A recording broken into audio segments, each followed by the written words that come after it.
You're listening to Midlife Side Quest, the Over the Hill Gaming Podcast. Here's your host, John Wall.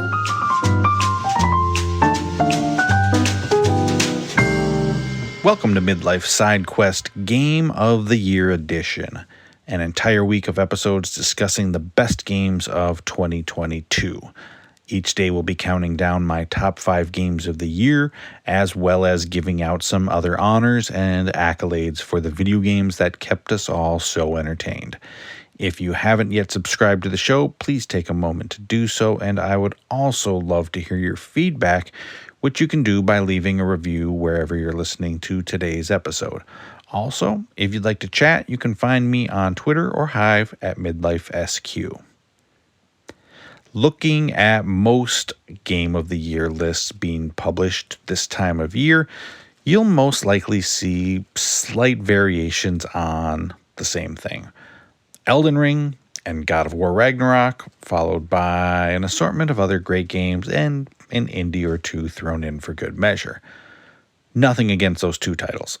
I've played them and enjoyed them both. But there are so many types of gamers out there with unique tastes that I like to look for the more off the beaten path lists. One look at the first game that I celebrated yesterday, Disney's Dreamlight Valley, and you'll know that I don't always stick to the same old games found on most other lists. It's not that I don't play and enjoy those games, but I have a varied taste in games that I enjoy, and while others might think it's blasphemous, I think it's perfectly normal to say that I enjoyed that Disney Life Sim more than I enjoyed From Software's latest masterpiece. So I hope you enjoy my list this year, even if you don't necessarily agree with every pick on it. After all, there are more than enough accolades to go around.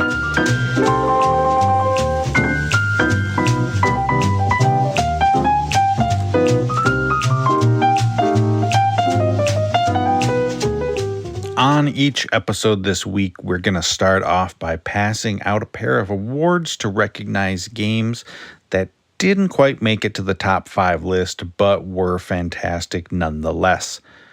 Today, we're starting out with the award for Best Gaming Addiction.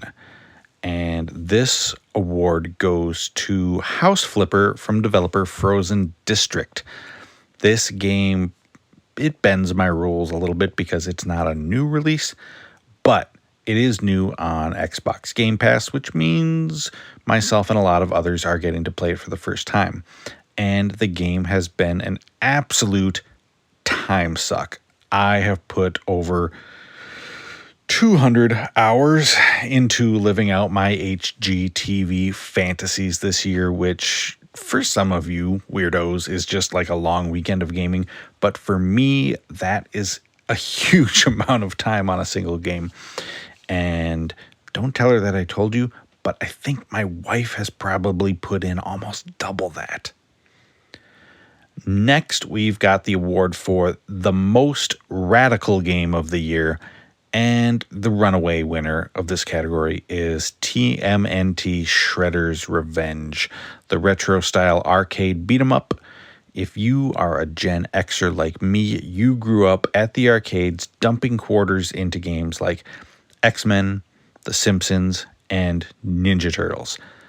This will be a blast from the past that will scratch that 80s itch. It features couch co-op for up to 4 players, meaning that my entire family got to get in on the action and pound the Foot Clan while scarfing down some gnarly pizza.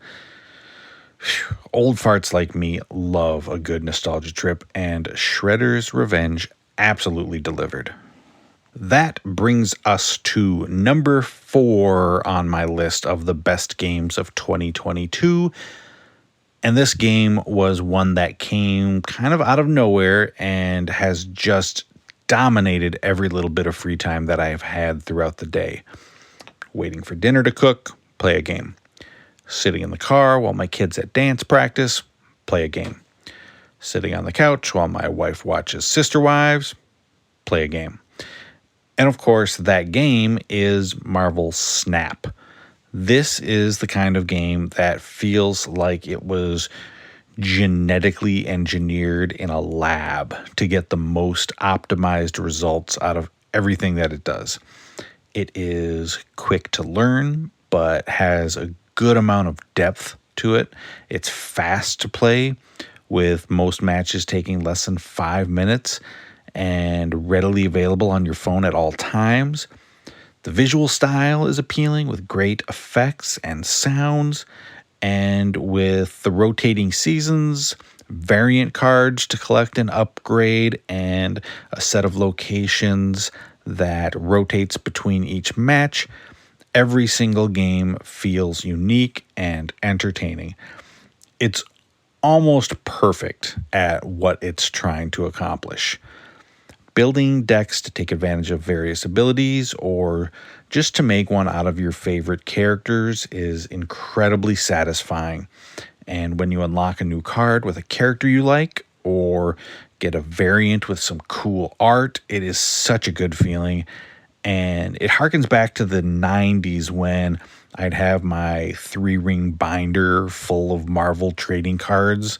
It's a perfect balance of tight gameplay, charming nostalgia, and a convenience of play that makes it one of the best games of the year. Now, I do have to call out some of the gross microtransactions you'll find.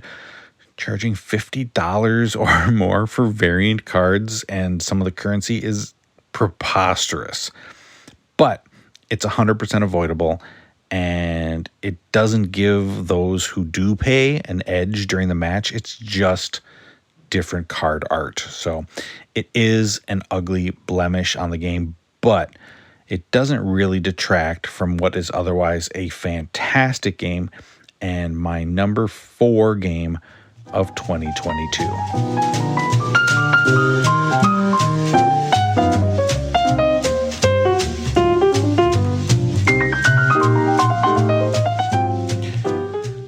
2022 featured more than just great games. So each episode this week, I am going to tell you about one of my favorite things of the year that is not a video game.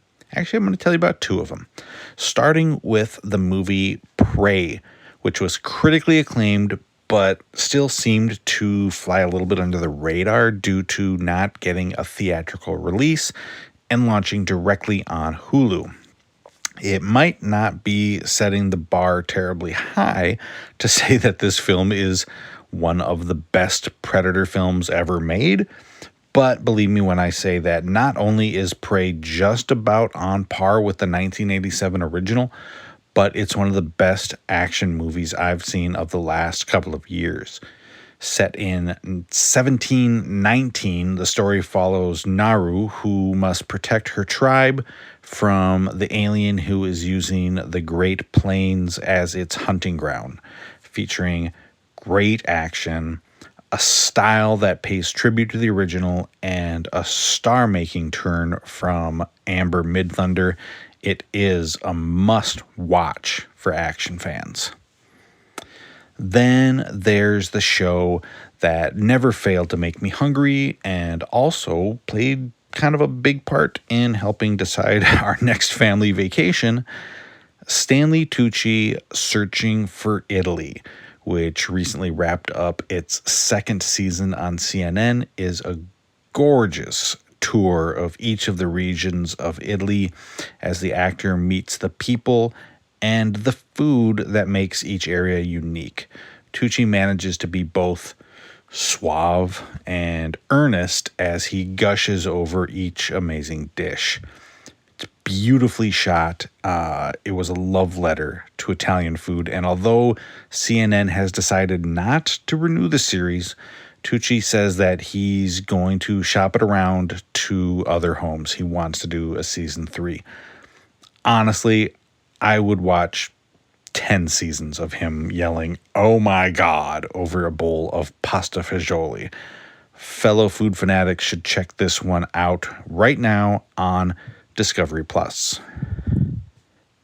Thank you so very much for listening to Midlife Side Quest. I hope you tune in tomorrow for more Game of the Year shenanigans, and then you can catch new episodes every Thursday morning wherever you listen to podcasts. And remember, if you enjoyed the show, please subscribe and leave a review, and you can follow the show on Twitter or Hive, where we go by Midlife SQ. Until next time, be well and keep playing.